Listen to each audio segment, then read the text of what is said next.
As Labor Day approached last year, I was bone tired. Finances were tight, and we hadn't taken a vacation in some time, so I asked God if He could open a door.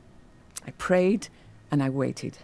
A couple of days later, a friend mentioned the people who'd booked their condo might be cancelling the reservation.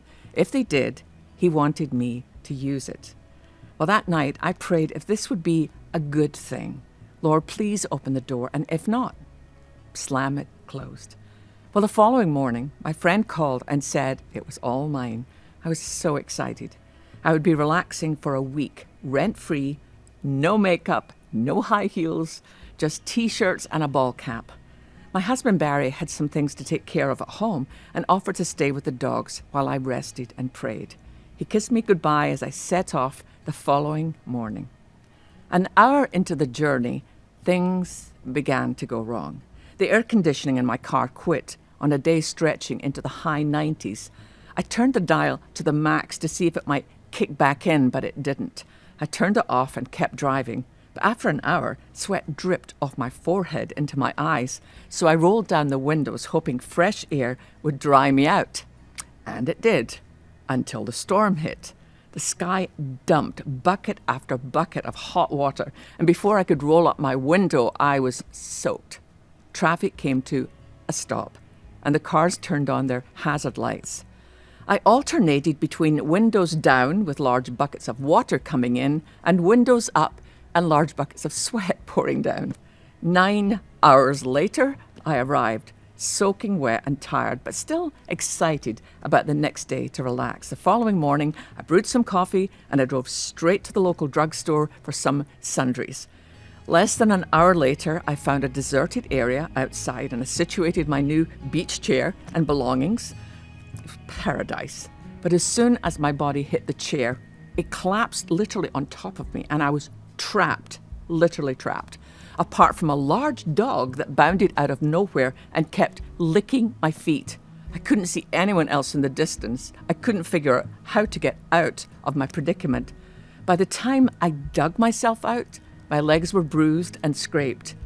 And it started to rain. Not just rain, but storm. My canine friend wagged his tail and I left him the soggy towel before I headed back to the condo. The week was not going as planned, and after another string of mishaps, which would take far too long to describe, I decided to abandon the trip and drive home through the storm in my incapacitated car. Barry met me at the door with a sympathetic hug and a large stack of towels. Nothing had turned out the way I thought it would. It hadn't been the worst experience in life, and it certainly wasn't the end of the world, but it had definitely been disappointing. Don't you find it's the little things that push you over the edge? You know, you cope with the harder things in life, and then the dryer breaks when you need to get laundry done and you end up crying a bucket of tears, or your child doesn't get the part in the school play that she hoped for, or your friend cancels plans to have coffee just when you really needed to talk. None of this is life-altering, but it's disappointing and can catch us off guard. When I find myself struggling with these kinds of disappointments, I choose to hear Jesus ask me the question He asked Mary Magdalene on that resurrection morning, as seen in John chapter 20, verse 15. Who are you looking for?